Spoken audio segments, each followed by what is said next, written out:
Before you go to the Maldives, there are a few things you should know. The island composure. The Maldives are not made up of a single large island. Maldives, on the other hand, is made up of 1,200 tiny islands. However, only 200 are inhabited, with the remaining 80 serving as resorts. Malee is the name of the capital's major island, which is also quite small. The population of the islands as a whole is estimated to be around 500,000 people. Visa for all. That is the only country I am aware of that grants all nations a tourist visa upon arrival. Yellow fever vaccination. There is no requirement for immunization. However, if you are from a high-risk country, a yellow fever vaccination certificate may be required. Currency. The Maldivian rupiah is the official currency, but USD is often accepted. We didn't even exchange any money for rupiah in the Maldives. We paid in USD and received rupiah in Maldivian currency. It's worth noting that many islands lack ATMs. You will, however, find ATM on the Malee island, so make sure you have money from there or from the island where you will be landing, which is international airports. Language. The Maldives official language is Dahevi, but English is commonly spoken. Fun fact, the greeting in Dahevi is Assalamu alaikum, which is taken from Arabic, as are many other words. Religion. The Maldives is a state that is 100% Islamic, and all inhabitants are required to be Muslims.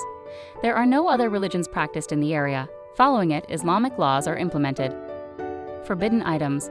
Pork and alcohol are absolutely prohibited when visiting the Maldives. Only tourist resorts are allowed to serve alcohol. There will be no public displays of affection or bikinis. Airport. The airport is located on its own island, with 2 more islands nearby, all in Halmumail. To get to these, you must board ferries, which take around 5 minutes. There are also ways connecting the islands, so there's no problem there. However, because these islands are so close to the airport, drone flying is prohibited. On the other islands, you can do so. SIM card. You'll be able to pick up your SIM card at the airport as well. There are 2 major SIM card providers, Duroview and Ooredoo, with the former being the most popular. Electric socket. Before visiting the Maldives, you should be aware that the conventional socket is the UK-style 3-pin. While there are several variations that use Type D as a result, bring your universal adapter for greater versatility. Local versus resorts. Local islands and resort islands are the 2 main categories of islands. Local islands are where locals live, and they will undoubtedly be less expensive than resort islands. Both have the same waters, but resorts will have a more pleasant and luxurious atmosphere. You can go wherever you like, but we chose for the local feel at Oahu Island to save money, and you'll hear this word a lot in the Maldives. Atoll. When you're doing research and you come across the word atoll, I had no idea what an atoll was, but it's a ring-shaped coral reef with a coral rim that half or entirely encircles the lagoon. Transportation. In the Maldives, transportation is unlike anywhere else. You must go across the ocean via ferries, speedboats, or seaplanes to get from one island to the next. For example, public ferries from the Balana airport to Malee City cost less than $1. For other locations, it would be determined by the amount of time required. The cost of a one-way speedboat transfer from Malee to Oahu Island, where we stayed, was $25 per person. Seaplane tickets start at $150 and go higher from there.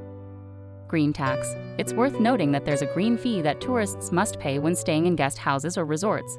The latter costs $6 per person per night, while the guest house costs $3. This is a tax that encourages people to not harm the environment or to contribute to the cost of environmentally friendly items. Aside from that, it's fairly common to pay 22% in taxes, 10% for service charge and 12% for regular tax. Being on an island. Don't be surprised if you're on an island and it takes you only 5 minutes to walk the entire island from end to end. This is typical of the islands, which do not have many stores, activities, or nightlife. The major activities would be primarily marine activities, such as swimming, relaxing on the beach, and going on snorkeling and diving activities. Food. Because the Maldives does not have much land, many food items are imported, which is why meals can be a little pricey, especially at resorts. On the local islands, you can get away with a supper for $7 to $13, which is a tad pricey. Climate. The Maldives has a hot, bright tropical climate all year. Prices will skyrocket during the high season, which runs from December to March. May to October is the rainy season. The best time to explore this fascinating set of islands is from November to April. Bikini Beach. Bikinis are not permitted on islands with the exception of resort islands, as previously stated.